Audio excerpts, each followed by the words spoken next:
So the next thing we're going to talk about is another really unusual topic that you're not going to encounter unless you have been involved in an accident.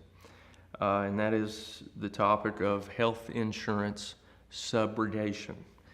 Subrogation, subrogation.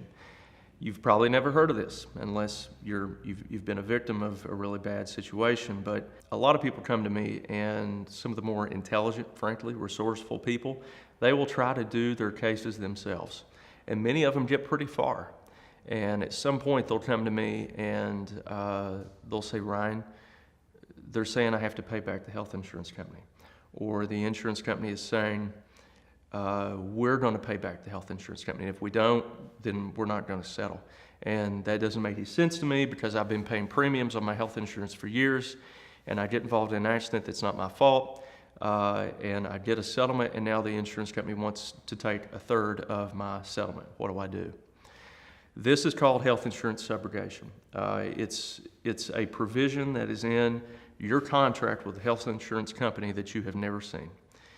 And it basically says, if you are involved in an accident and you receive a settlement from a third party, they have a right to come back and recoup the benefits that they've had to pay as a result of the moron that caused it.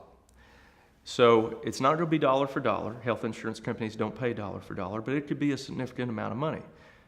We've seen liens into the hundreds of thousands of dollars in these cases, and that's what they are. They're a lien on your case, meaning they're a creditor. They can come and attach a right to your settlement proceeds. And this is a really, really difficult thing to navigate or understand without an attorney. But I can tell you that there's federal law behind it. Congress many years ago passed a law allowing this, and the insurance companies are, over the last 15 years, really getting into the business of pursuing this actively. They're outsourcing it to completely independent companies whose sole job it is to find out if you have an injury claim and to put you and your attorney on notice that they've paid benefits and they expect to be repaid, and if you don't repay them, it's a civil and criminal offense. So, what is my point? My point is this is dangerous territory without an attorney. You can certainly try to do it, but the insurance companies that I've dealt with, the liability insurance companies, the wrongdoers insurance company, they're not inclined to write you a check if they believe you are not going to pay the health insurance company, because they too could be liable for the failure to pay. So that is the idea of health insurance subrogation. I know it sounds bizarre.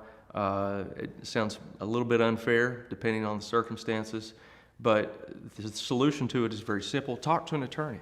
Talk to an attorney, and I've done this many times, we can get reductions in those liens. We can examine the documents to see if they even have a lien. Many times they say they do, and they actually don't.